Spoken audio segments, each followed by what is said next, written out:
Trying to figure out these microphones is starting to get annoying.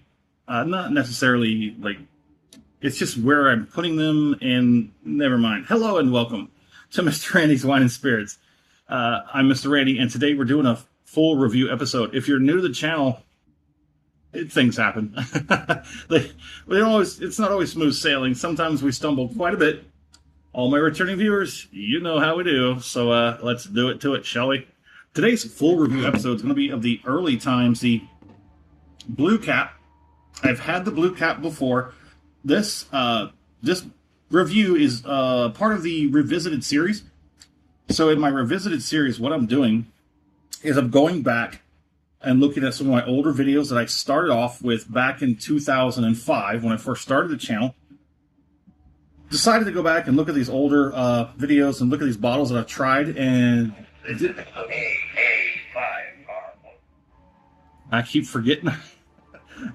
I keep forgetting to turn that dang thing off. You know what? While we're there, I'm going to go ahead and turn everything else off. And yes, please. Yes, please. Okay, everything's silent but the cat. Hopefully he's sleeping somewhere. Where was I? Oh, yes, the Revisited series. So I go back, I look at these other bottles that I've had a long time ago, at least a year. I want to say at least a year. Anything beyond a year and I didn't quite care for, I want to go back and maybe give them a little bit of another fair shake, just to see, was it really what it was? And this early times Bottle and Bond 1 liter is the stuff of legend. When it comes to controversy, it is the stuff of legend in the whiskey industry. 50% alcohol by volume. Because it is a bottled and bond, 100 proof, it's at least 4 years. Bottled and bond also means that it comes from the same distillery in the same season. It's pretty much a straight through and through from grain to glass, if you will. Established in 1860. Where's the... it's probably going to be on the back. Yes, it is. There it is. There's 1 liter. There's a good look at the back side. You can read that if you'd like. I didn't go too much of the history, but I'm mainly going to focus on revisiting certain tastes and everything. There's your distillery numbers there. Anything else? Nope. So it is Early Times Distilling Company. Did I have any other information? It is owned by Sazerac. That's what I was looking for. That's what I was looking for. There it is. Okay, yep, see. Sazerac.com. There you go. So let's go ahead and get this twisted off and go ahead and get our pour on so we can move on. All right. That's about good. So let's go ahead and get this out of the way real quick. I do a 3-part system to my review process. Part 1, up there, off the rip. Episode 1, off the rip. Get it home, crack it open, have my first pour, share my first impressions with you because that's what we do.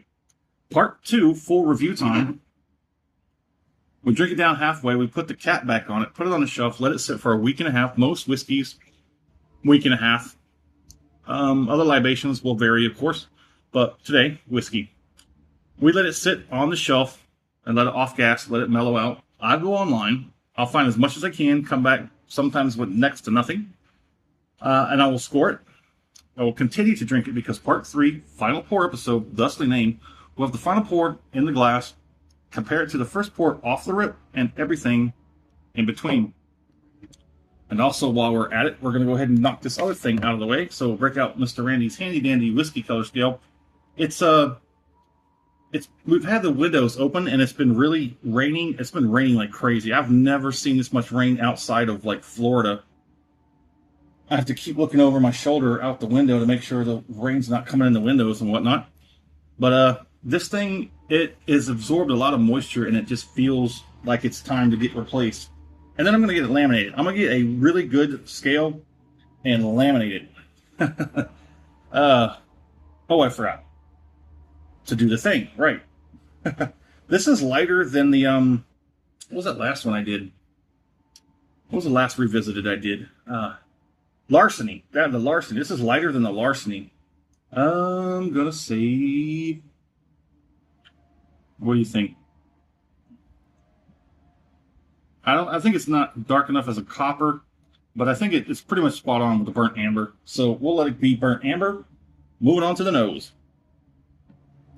This is lighter than that Larceny too. I love Bottle and Bond, specifically because of its like, how should I put it? All natural. Its naturalness. Bottle and Bond, all the rolls you put in it, kind of guarantee that it's roughly a narrow hallway, if you will, for bourbon. It's like even more strict rules for bourbon, for Bottle and Bond.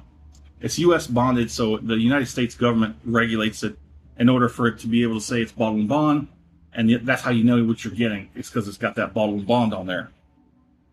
I'm getting slight pencil eraser, diet cherry cola, bubblegum, aspartame, all the pretty much standard now for bourbons. Oaky, spicy little cinnamon.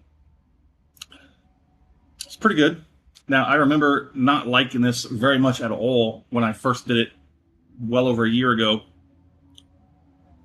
I did not go back and watch the video. I was hung up on that Larceny trying to figure that out. And this one was like kind of behind, got to get it going. So I skipped on that. I apologize. So the blue cap, the black cap, the old black cap was produced by Brown-Forman directly, everything. When Sazerac bought it in 2020, they changed to the blue cap. They distilled, or it was still being distilled by Brown-Forman, but it was being bottled by Sazerac. And they were still bottling all the old Brown-Forman stock that they had. They were just running out until it was out. Once it was out, it's out. And then now it's completely out, and they've revamped it. They've dropped the bottle from 1 liter to standard 750 milliliters. And now it's being produced out of Barton's 1792, and they're using an old original mash bill, which I did not get any information on that.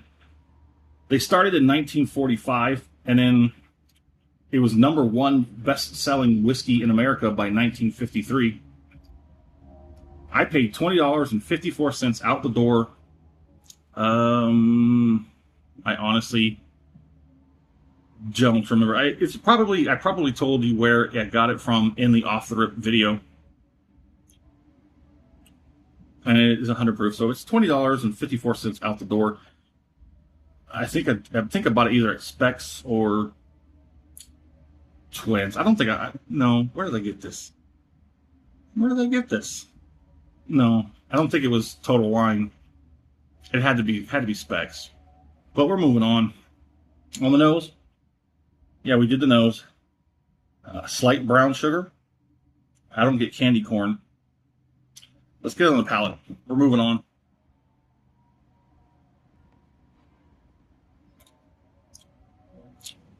So the biggest question we're going to tackle here is, now here we are. More than a year later, we've refined our palate. We've experienced quite a bit of whiskeys, quite a few bourbons, plenty of scotch, and we even got into tequila. And now, bourbon's been butted down the list yet again due to my newfound love, Armagnac, and I'm starting to get back into cognac. They're cousins. They're pretty close family, cognac and Armagnac. Let me move on. We got to keep moving because we're already pushing 10 minutes.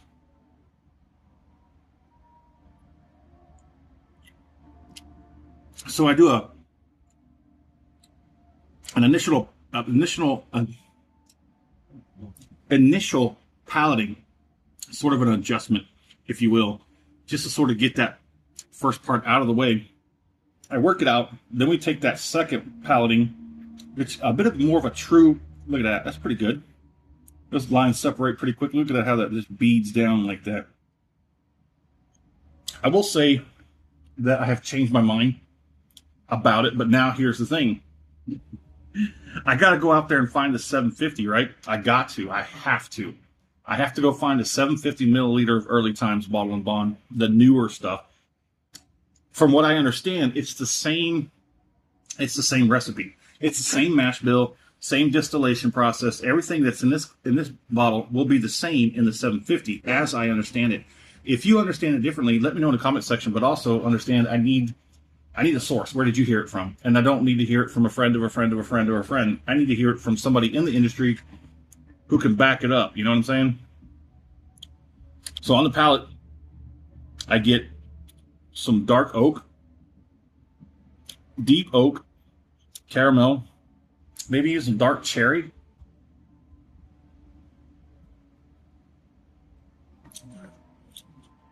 Relatively on the sweeter side. Yeah, it's more sweet and like a sweet syrupy kind of deal for a bourbon.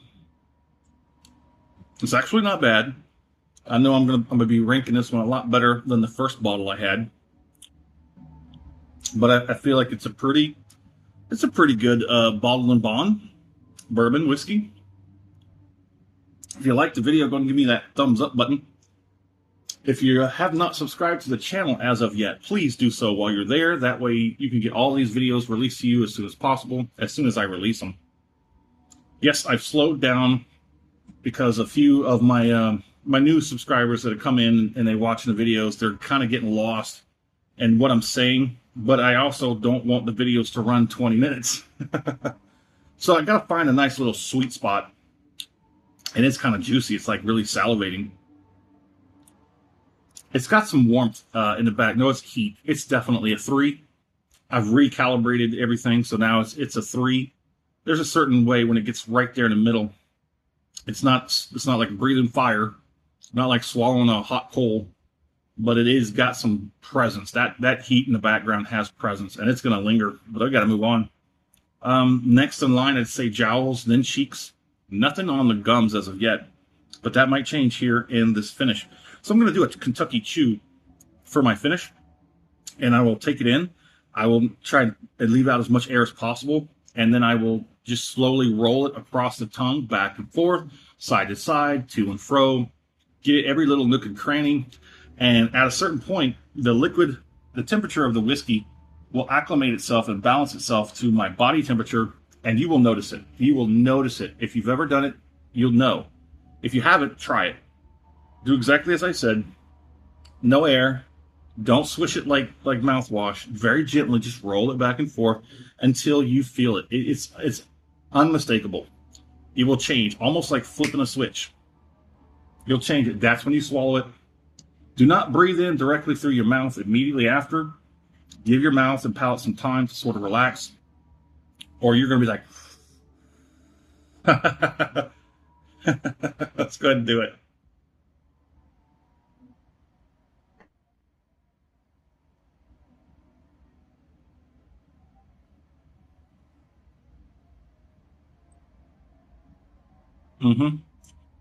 And there it is. Ooh, yep. Breathe out. Breathe out through your mouth and in through your nose.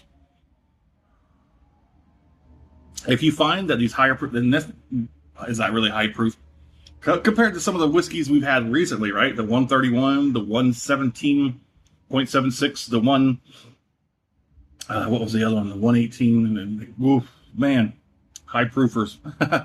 100 proof isn't really that bad. This is usually about where I like to cut it off. I'll even go for the 101. The Jim Beam puts out a single barrel at 108. That is beautiful. I love that 108 Jim Beam single barrel. Absolutely fantastic. But I do love some bottle and bonds, and Early Times is definitely a good bottle and bond. I know I didn't care for it much, but I don't know if it was, what's that word I'm looking for? Everybody else talking bad about it. Did that influence what I thought about it when I first had it? I think maybe. And that's why I decided a few months ago, probably last year, I would stop watching other people's reviews before I did mine. I will do my review, then I'll watch other people's reviews, see their opinions, and yeah, that way that other people's pros or cons, plus or negatives, will not influence my decision making when we do the reviews. So the finish, a little less than the second palating, to be honest. The back end still roughly hanging around a 3. I actually got some gums working in it now. Maybe, I don't think it's going to push a 2. The lips are barely over a 1. The cheeks came in at a 2. And yeah, it's all about that. And the tongue is, it's meh. It's like, it's done. The tongue is probably just worn out. And my nose is going to start to get stuffy. Okay, where are we at? The score. Oh boy. As I said, I didn't watch the my first video. Now, after I finish recording this video, I will go and watch the old video if I can find it. I've got like, I don't know, like over 1,000 videos or so. Too many. But I just do a little search, pop up early times, and we'll check it out and see how it goes. If anything's going to be different, I'll pop it in right about here and let that be that. I can tell you right now, without even thinking about it, I do enjoy this more now, here, today, than I did when I first had it. But then again, you know, there it is. So let's score it, shall we? Oh, man. A $20 1 liter, well, see, it's gone now. I have to ding it for that. This one, I'm going to ding this one. Once I get the 750, I'm going to do another review on the 750. So for this one is going to be for the 1 liter. It's on the back. This is the 1 liter Bottled and Bond Early Times Bourbon Whiskey. I'm going to give this one, for the price point, $20 for 1 liter of Bottled and Bond. It's not as good as the Evan Williams Bottled and Bond, in my own personal opinion. Keep that in mind. I prefer the Evan Williams Bottled and Bond better. But I'm a Evan Williams tater, right? This one's going to be it's kind of hard because now the availability of the 1 liter and blah, blah, blah, blah, blah, blah, blah, blah, weak 4 out of 5. I'm going to give it a weak 4 out of 5. If you can find a 1 liter bottle, I do recommend you get the 1 liter bottle if you've never had Early Times. If you've had Early Times, I'd love to know, what do you think? Tell me in the comment section. My fair price on this, how can you beat it? How can you beat 1 liter of Bottled and Bond decent bourbon for $20 out the door? You can't. Well, maybe the Evan Williams, but there you go. I mean, it's hard to find something else. It's pretty decent. Would I buy this again? Like I said, I'm going to look for the 750, and that's going to be another complete review process of the Early Times, but it's going to be in the 750 bottle, and there it is. Well, there it is. In the comment section, would love to know where you're at. What are you currently drinking? What do you think about the Early Times conundrum? How do you want to chime in on it? Let's chime in on it. Let's see what you think. Other than that, thanks for stopping by here at Mr. Randy's Wine and Spirits. We'll call it a good one. It's fair enough.